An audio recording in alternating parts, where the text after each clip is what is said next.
Hello and welcome back to Frog Boy X1 Gaming. I'm Andrew and today I want to talk a little bit more about Baldur's Gate 3. So I've put a little bit more time into it. I'm about 4 hours into this. Let me just pull up Steam and make sure. Yeah. So I'm about 4.5 hours into this now.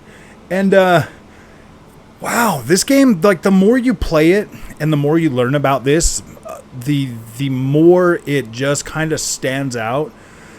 In a way that like these are not my type of games. You need to understand that. So when I talk to you about this and when I keep going over my experience, because I'm going to try to play it till at least Immortals of Averin come out. Be covering Immortals of Averin. I got some Ride 5 to cover, some Armored Core, obviously Starfield. So this is kind of good. I kind of wish I would have just kept the game when I first bought it and kept playing it, but my mindset's kind of changed. I had Atlas Fallen that I was just 100% wanted to play that, wanted to get through that one, wanted to play that. And I'm still, going through there and kind of exploring things. But I kind of took a step back from Atlas Fallen. And we're not getting a whole lot of views on the channel for that game. So I wanted to dive deeper into what Baldur's Gate 3 is, and I've been taking my time.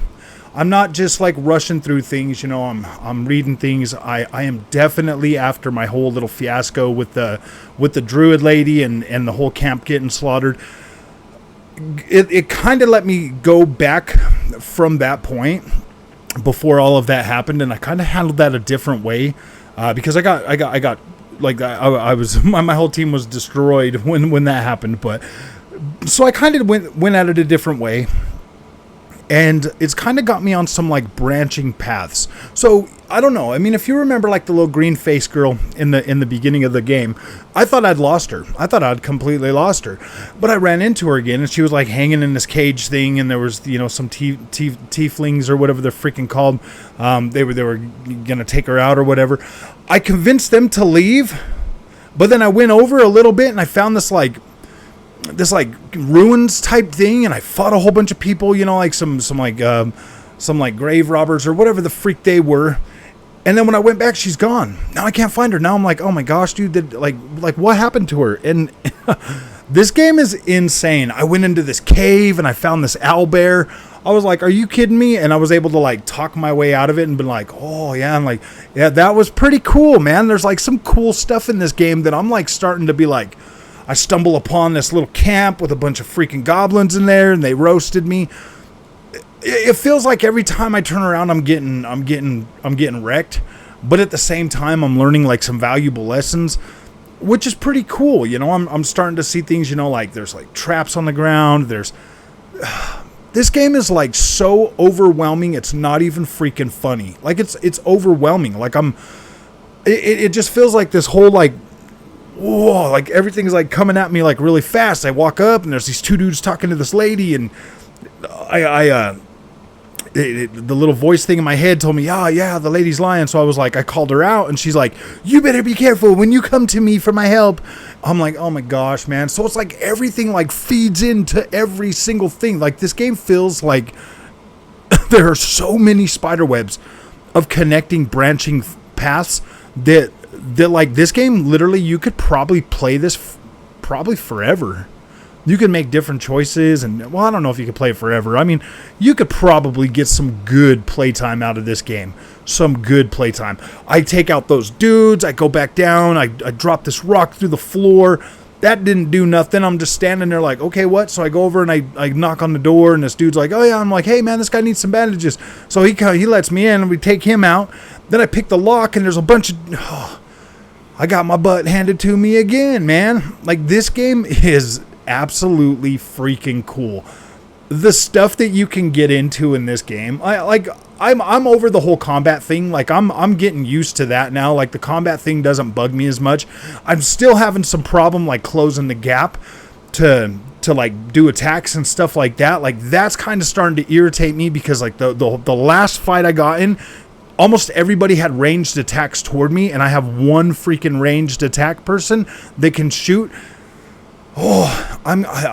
If this was the weekend, I would probably be sitting here all freaking day playing this game. I'd probably wake up Saturday morning, and I would probably be playing it all day long. it is getting addicting. It's getting addicting. I don't know. I like there's so many things. Like seriously, there's so many good things about Baldur's Gate 3 that when I get in here and I start to experience this kind of stuff, I'm like, gosh dang, man, this game is really well thought out.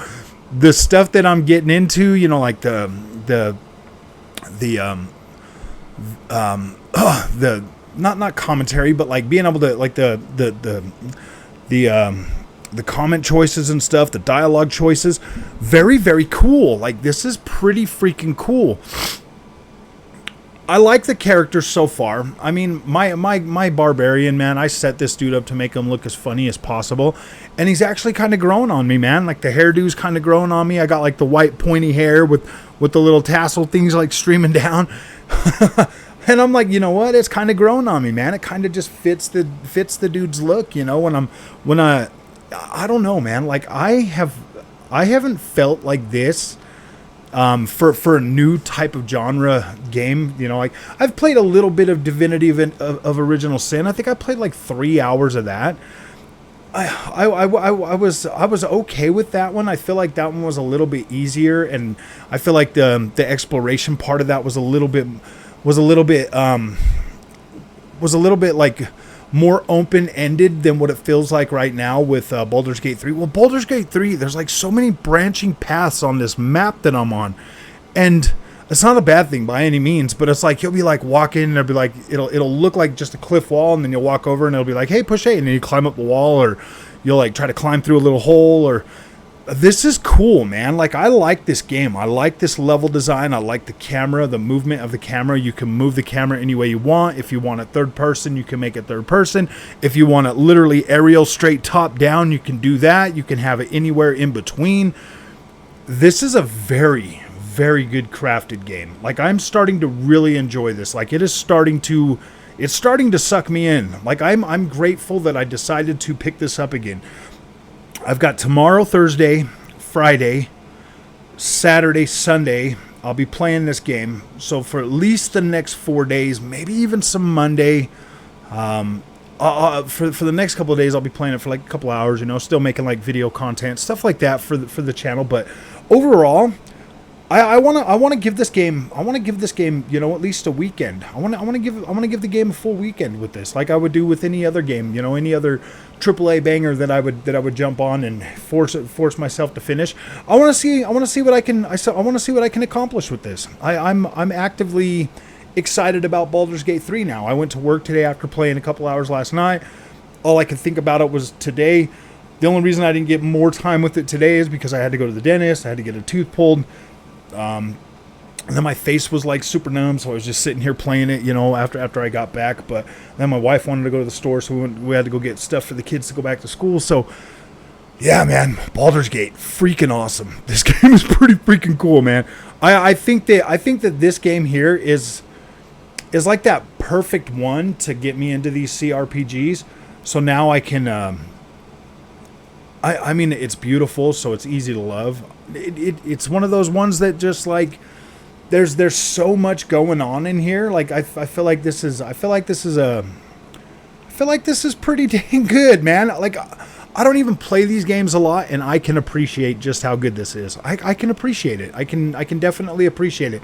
This is like that pinnacle of like your first person shooter or your open world exploration Assassin's Creed type game. You know, like this is that one, man. And I heard there's a lot of controversy out there about other developers being like, well, man, we can't make a game like that because of standards and blah blah blah. And it's like, you know what, man? If every developer built games like this in their genre, they would be worth $70. They would absolutely be worth $70. Like, you would not be able to complain about that. You would get exactly what you pay for, and I think this game's worth every freaking nickel that I paid for it. $60? Yeah, this is awesome. I'm falling in love with Baldur's Gate 3. Now I'm not new to Baldur's Gate. Like, I played Baldur's Gate Dark Alliance, the ARPG ones. 100% love those games. Got into those. This is kind of new for me. Definitely new for me. I'll pick up these kind of games. I'll play them for a few hours, you know, and then I just drop them and move on.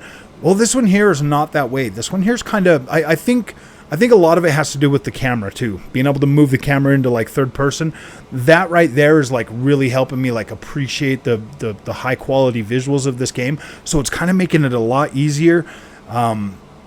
There's a lot of things. There's a lot of things. I'll be covering this more in depth as I go along. You know, as I learn new things, as I see new things, I'm definitely going to be bringing you plenty of freaking Baldur's Gate content for at least the next few days.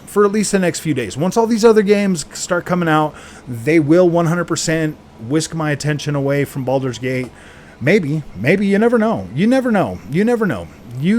At this point right now, it could go either way. Like the next game is Immortals of Averin. If Immortals of Avern's not good, boom, I'll be right back to Baldur's Gate. You know what I mean? If I guarantee Ride 5 when that comes out, that's something that I could easily kind of put to the side.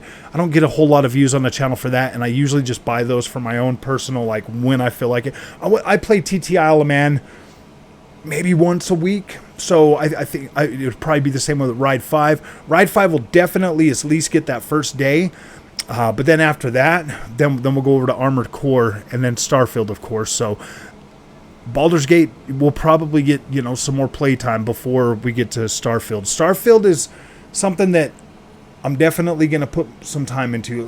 Man, this is so weird, man. I never expected to be so conflicted over Baldur's Gate 3. I didn't expect it. This is an awesome game, man. So if you like this content, don't forget to like and subscribe, my friends. We will see you guys in the next one. Thank you for watching. We'll see you again tomorrow.